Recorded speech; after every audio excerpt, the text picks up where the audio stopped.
রোববার ভোরে যুক্তরাষ্ট্রের বোমারু বিমান ও সাবমেরিন থেকে আঘাত হানা হয় ইরানের ৩টি পরমাণু স্থাপনায়। ক্ষতিগ্রস্ত হয় নাতাঞ্জ, ইস্পাহান ও পাহাড়ের ভেতরে লুকানো ফোর্দো পারমাণবিক প্রকল্প। এই হামলার মাধ্যমে প্রেসিডেন্ট ডোনাল্ড ট্রাম্প সরাসরি যুক্তরাষ্ট্রকে যুদ্ধে যুক্ত করলেন। তার এই পদক্ষেপ ইতিহাস বদলে দেবে বলেই মনে করছেন ইসরায়েলের প্রধানমন্ত্রী বিনিয়ামিন নেতানিয়াহু।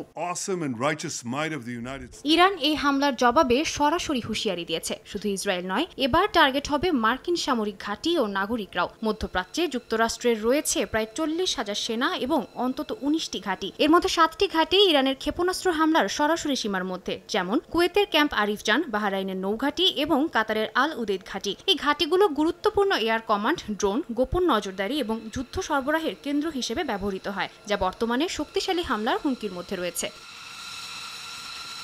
তবে ইরান সরাসরি যুদ্ধ এড়াতে চায় এমন ধারণাও করছে কিছু গণমাধ্যম। অতীতে যেমন 2020 সালে কাশেম সোলাইমানির হত্যার পর শুধু সীমিত প্রতিশোধ নিয়ে থেমেছিল, এবারও হয়তো প্রতীকী হামলায় সীমাবদ্ধ থাকবে তারা, কারণ তাদের ক্ষেপণাস্ত্র মজুদ কমে এসেছে। অনেক লঞ্চার ধ্বংস করেছে ইসরায়েল। এই অবস্থায় তাদের যুদ্ধ চালিয়ে যাওয়ার সক্ষমতাও প্রশ্নবিদ্ধ হচ্ছে।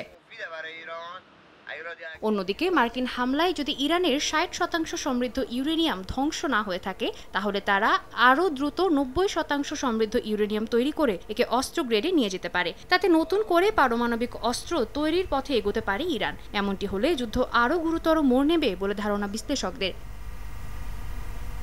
সাদিয়া তাসনিম, সময় সংবাদ।